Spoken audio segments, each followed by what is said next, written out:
going on since my grandfather's generation. My hair have gone grey. I've had children, and the same nonsense is going on and on. You just can't talk to them. It just makes no sense. But what do you do? Okay, but there's another problem, and to be general, stay with me. I just want to register this for our viewers, because I'm all up for philosophy, and philosophy is important, and more important than in times of great gravitas and seriousness, in times of war. And this is not an official war, but it is a war-like situation. Warrant philosophy. But then here is the philosophy of Mr. Jignesh Mevani, I am being told, infamous in Gujarat. What is this philosophy? Fight warmongers, religious hatred and fake nationalism, and terror will die of starvation. Now I don't know, because he's left it to our imagination what he means. Does he mean there are warmongers, religious haters and fake nationalists in India? Or is he suggesting that there are warmongers, religious haters and fake nationalists in Pakistan? I don't know. He's going to have to qualify that on his own ground. But there is no shortage, even at this stage, of tone deaf people operating who just don't understand what is being said, what is being done. Anand, my colleague, is joining us. Before I come back to the general and others who are joining us as well.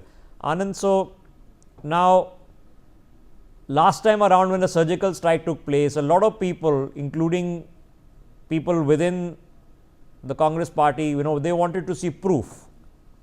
One of them, of course, became Chief Minister of Delhi, wanted to see proof. This time around, I think the Pakistanis have shot the videos themselves of what took place.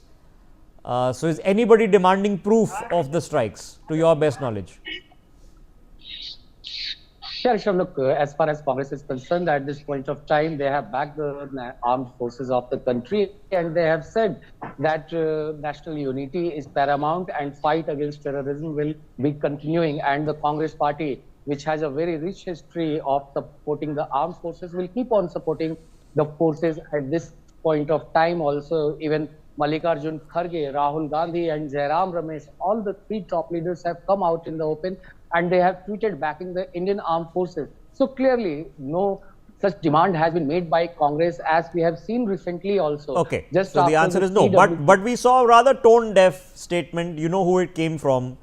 A certain Robert Vadra, who was suggesting that when the Pahalgam attacks happened is because Modi got elected. I don't know what. I mean, it didn't make any sense. Reasonably didn't make any sense. But so what is Jignesh Mevani up to here? I don't understand. Why is he trying to make sense here? He's trying to do philosophy. What's he trying to achieve here? Did he not get the memo? What's going wrong? Because this is the least irritation. We are in a very serious situation. There's a DGMO press conference coming up. This is the last thing I want to be discussing, is what Jignesh Mevani is up to. So please tell me what he's up to so I can move on with life, please. Yeah, Rishabh, look, the tweet which Jignesh Mevani has put out, he has clearly mentioned that fight warmongers, religious hatred and fake nationalism. Terror will die of starvation. And then he quoted the tweet, isn't it?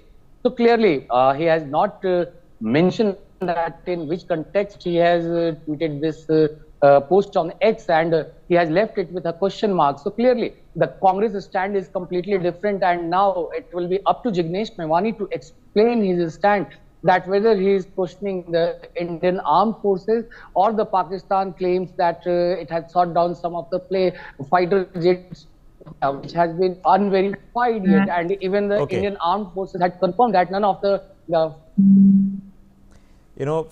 frankly, Anand, that's more time than in the current context of something that we haven't seen in 2 or 3 generations. That's more time than Jignesh Mevani deserved. So we'll leave Jignesh Mevani to his own devices to figure out what he meant to say, didn't mean to say, what he meant to say, whether his boss agreed he got the memo, didn't get the memo. We'll leave it to him. All right, General Kakkar is with us, General Chaturvedi.